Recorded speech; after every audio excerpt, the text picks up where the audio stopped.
All right, welcome back to the deep dive.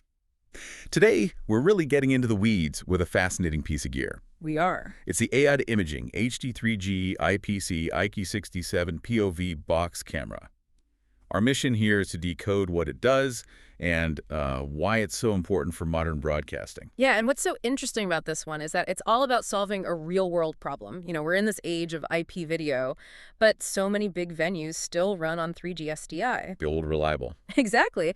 And this camera, it's part of their SDI ITC series, which is basically built to let you upgrade your control to IP without having to rip out all that trusted SDI infrastructure you already have. Okay, so let's dig into that core tech. I mean, 3G SDI, it feels almost old school in a world that's chasing 12G. Why is it still so dominant? Well, it comes down to the non-negotiables. Right. You're talking about uncompressed video quality, rock-solid signal reliability, and the big one, super low latency. Which is everything in a live production. It's everything. You can't have lip sync issues.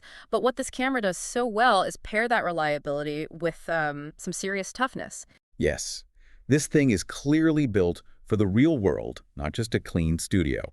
It's got the smallest form factor in the series, but it also has an IP67 rating.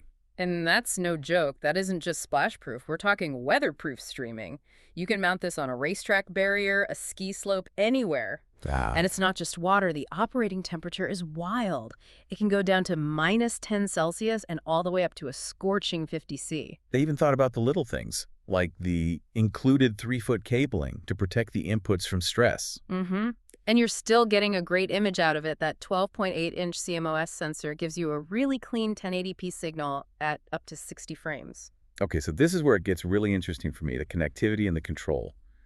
They've added VCA over IP. That's the game changer. For anyone who has wrestled with old-school camera control, those long, clunky serial cables are just a headache. A total nightmare. I mean, traditionally, you needed a whole separate cable, RS-485, just for communication.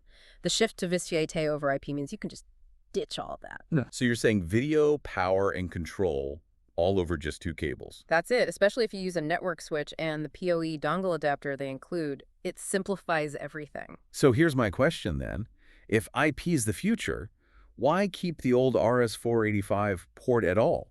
Why not just cut the cord completely? It's all about that transition. Not every studio is ready to go full IP overnight.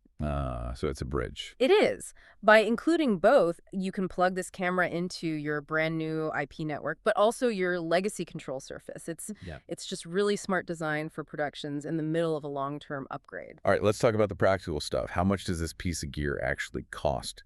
We see it listed at $450. Right, but that price needs some serious context. It's not just the price of the camera. Right now.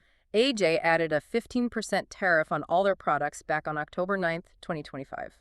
And that $450 price you see, it already includes that tariff. Wow, okay. So that's a significant chunk of the cost right there just from global trade stuff. It is, but it looks like they're trying to soften that blow with a lot of support. Yeah, I saw that. They're offering free shipping in the USA, free returns, and free lifetime technical support. And that lifetime support for a network camera that might need some careful configuration, that's huge. That, plus the 2-year warranty, really changes the value proposition. So even with the tariff, you're getting a lot of long-term assurance. Exactly. They even promise same-day shipping with the newest firmware, so it's ready to go right out of the box. So to wrap this up, what's the big takeaway for you, the person listening? This AIDA camera isn't just a camera. It feels like it's the most robust bridge out there for productions that just cannot afford to fail. Yeah, it blends that bulletproof SDI signal with modern, efficient IP control. A perfect hybrid.